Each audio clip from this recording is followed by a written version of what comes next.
الله جل جلاله پیغمبر ته وایي وذکر فإن الذکرا تنفع المؤمنین، تذکره ورته کوه، د الله لویي ورته بیانوه، دا مؤمنانو ته ګټه کوي، مؤمنانو ایمان مضبوطېږي. مذاکره ده چې موږ د الله له لویي وغږېږو، یار یې وغږېږو، بیا وغږېږو، بیا وغږېږو، بیا وغږېږو، اخر زړه دا خبر تسلیم کړي. ما مخکې یو مثال درته ویلی و، پخوا چې دا پلاستیکان نه وو، پر بامو به خلکو پلاستیک نه هوارو، باران به وسی بیا به دا بامونه راڅڅېدو، خلکو څڅو به یې بالو، دا نو ډېر تکلیفي شی و. ماخستن به په ښه توده بستره کې پرېوتې، بس له پاسه پر تلتکه ټک، هلته ټک، هلته ټک، خیر به څو تلتک پر لوند کوي.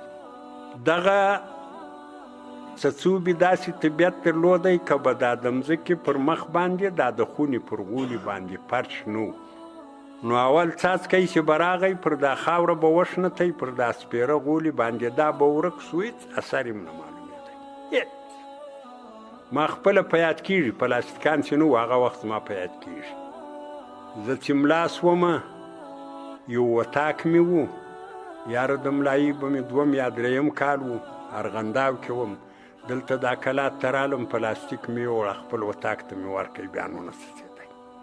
نو ځان په دغه کلي کې به دغه حواله د پلاستیکونو انو سوکه سوکه پسې رواج.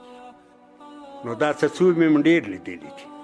دوم څاڅکی به راغی، بیا بې اثر نه سو معلوم.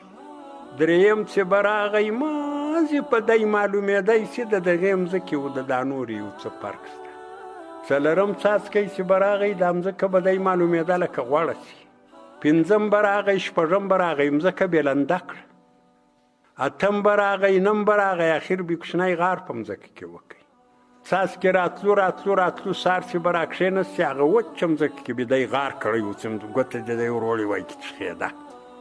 د دې دین و د ایمان عین دا مثال ده. اوله خبره چې د الله د لویۍ وار وې، چې ووځې له ذهنه ووځې، خو ذهن خو مشغول دی، ډېر نور هم ډېرې کیسې سته، سیاست ده، ساینس ده، کمپیوټر ده، هغه بل فیسبوک ده، انټرنیټ ده. نو اوس خو ذهن خو یو شی مشغولوي زیات، دغه فیسبوک ته خو بیا اوس د خلکو دونه تلوار کېږي، دنیا یې نیولې ده. بس چې څنګه یو ځای کښېنسته، یو ځای بلا له دغه راوکاږي له جیبه، دلته ګوته واروړه، دلته ګوته واروړه، دلته ګوته، بس بل شي ته خلاصېږي نه زیات. دا خو بیا یو آفت، که څه مشکلات به څه ناڅه نه حل کړي، مګر آفات یې ډېر